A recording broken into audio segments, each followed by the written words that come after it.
नमस्कार मित्रों। आज चिंतन में सत्कर्मों का फल। समाज की सुव्यवस्था मर्यादाओं पर टिकी है। नीति नियम के बिना कोई भी व्यवस्था न तो बनी रह सकती न ही चल सकती है। उस्खलता और मर्यादाहीनता को समाज में इसलिए गर्हित निंद माना गया है कि उससे समाज की व्यवस्था के आधार ही हिलने लगते हैं।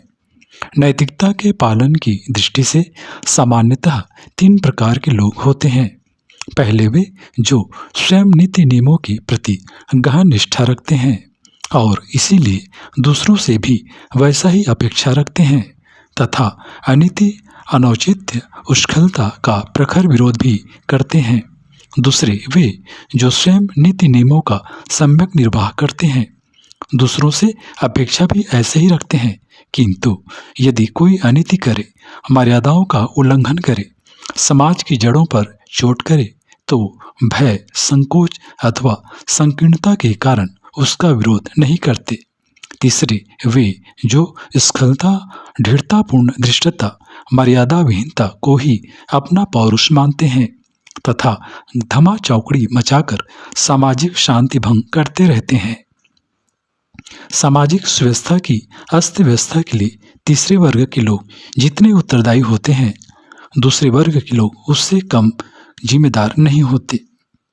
भले ही वे माने यही कि यह काम तो हमने किया ही नहीं, हम तो मर्यादाओं का ही निर्वाह करते रहे, पर वस्तु स्थिति यह है कि मर्यादाओं के उल्लंघन की उस्खलता के मुख्य साक्षी बने रहने का अपराध वे भी कर रहे होते हैं। कर्मफल के दर्शन को ठीक से न समझने वाले लोग यह मानकर चलते हैं कि हम अपने ही कर्म के उत्तरदायी हैं, दूसरे के कर्मों को तो हम प्रभाव पड़ने वाला है ही नहीं। दूसरे जो नीतिहीनता, मर्यादाहीनता कर रहे हैं, उसके दुष्परिणाम वे ही भोगेंगे। ऐसे ही लोग उस समय दुखी व क्षुब्ध होते हैं जब वे समाज में फैली विकृतियों के कुफल स्वयं को या अपने बच्चों को भोगते देखने को विवश होते हैं। उन्हें लगता है कि वह कैसा अनर्थ है, हमने तो सदा अच्छा ही किया, फिर हमें इस बुराई का कड़वा फल क्यों चखना पड़ रहा है। हमने तो समाज में सदैव शील शालीनता बनाए रखने का प्रयास किया, फिर हमें इस निर्जलता का दृश्य क्यों देखना पड़ रहा है। हमने तो कभी किसी को कष्ट नहीं दिया, फिर अकारण कुछ गुंडे हमें क्यों धमका रहे हैं और कोई हमारा साथ क्यों नहीं दे रहा है। वे यह भूल जाते हैं कि जब वे ही गुंडे मोहल्ले में दूसरों को धमका रहे थे तब वे चुप थे और इस प्रकार सामाजिक अनीति के विस्तार में मौन सहयोगी थे। वस्तुतः अपने कर्म के स्वरूप के बारे में लोगों की धारणा बड़ी संकुचित होती है।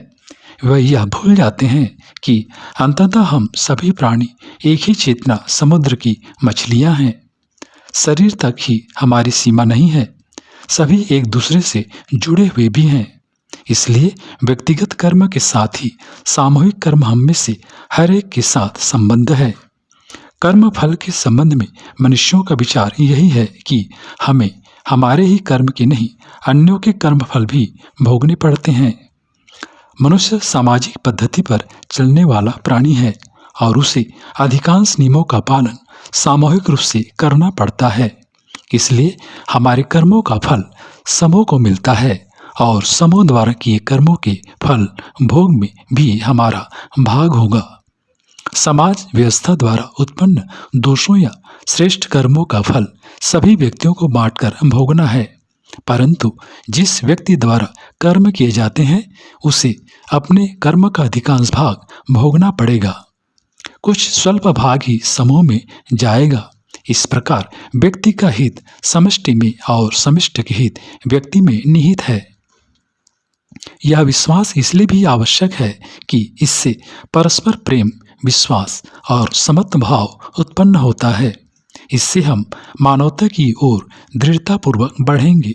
इसलिए हमें श्रेष्ठ कर्मों में स्वयं तो प्रवृत्त होना ही चाहिए, साथ ही अन्य लोगों को भी वैसा करने के लिए प्रेरित करना चाहिए। पृथ्वी के एक भाग में दुर्भिक्ष पड़े और सुभिक्षा की स्थिति उत्पन्न करने के लिए यज्ञादि श्रेष्ठ कर्म किए जाएं तो उसका फल सुभिक्षा द्वारा अन्न की उत्पत्ति का लाभ सभी उठाएंगे। केवल कर्ता को ही उस अन्न का लाभ नहीं मिलेगा, हाँ, उसके शुभ कर्म का फल परोक्ष रूप से उसे अवश्य प्राप्त होगा, जिसकी प्राप्ति इस जन्म अथवा अन्य जन्मों में भी संभव है। एक व्यक्ति ने कोई धर्मशाला बनवाई तो उसके उस श्रेष्ठ कार्य का थोड़ा थोड़ा फल भी लोग भी प्राप्त करेंगे, जो उसमें कुछ समय के लिए ठहरेंगे। उसका अप्रत्यक्ष लाभ धर्मशाला बनवाने वाले को होगा। कुछ भी हो, परंतु प्रत्यक्ष लाभ उसमें ठहरने वालों को तो हुआ ही। इसी प्रकार उस शुभ कर्म के फल में सामूहिक भाग स्पष्ट है।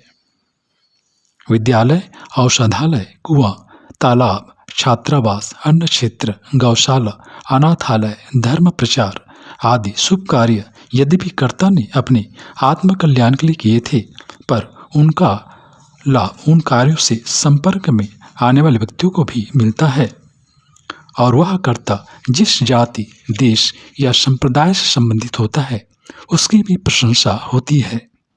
संसार में समय समय पर अनेक महापुरुष होते रहे हैं।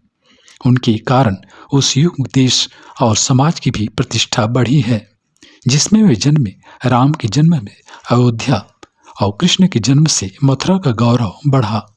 गीता ज्ञान ने संसार में सारे भारतवर्ष का गौरव बढ़ाया। धर्म, सदाचार, अध्यात्म, सहयोग, सहिष्णुता, संयम, समानता आदि के आदर्शों का जिन विद्वानों ने प्रतिपादन और प्रसार किया, उनने भी समस्त मानव जाति के उत्कर्ष में महत्वपूर्ण योग दिया है। स्वतंत्रता युद्ध के संयोगों और बलिदानियों के प्रयत्न का फल आज समस्त भारतवासी राजनीतिक स्वाधीनता के रूप में उपलब्ध कर रहे हैं। मित्रों, जिस प्रकार व्यक्ति के सत्कर्मों का लाभ सारे समाज को मिलता है, वैसे ही उनके दुष्कर्मों का परिणाम भी दूसरों को भुगतना पड़ता है। डाकू, चोर और जेबकट अपने कृत्यों से अगणित मनुष्यों को हानि पहुंचाते और क्षुभित करते हैं। गुंडों की उद्दंडता का फल अगणित शांतिप्रिय नागरिकों को भुगतना पड़ता है। गंदे लोग हमेशा हैजा आदि रोगों से ग्रसित होते हैं और उनकी छूत से बीमारी दूर दूर तक फैलकर अनेकों के लिए प्राणघातक संकट उत्पन्न कर देती है।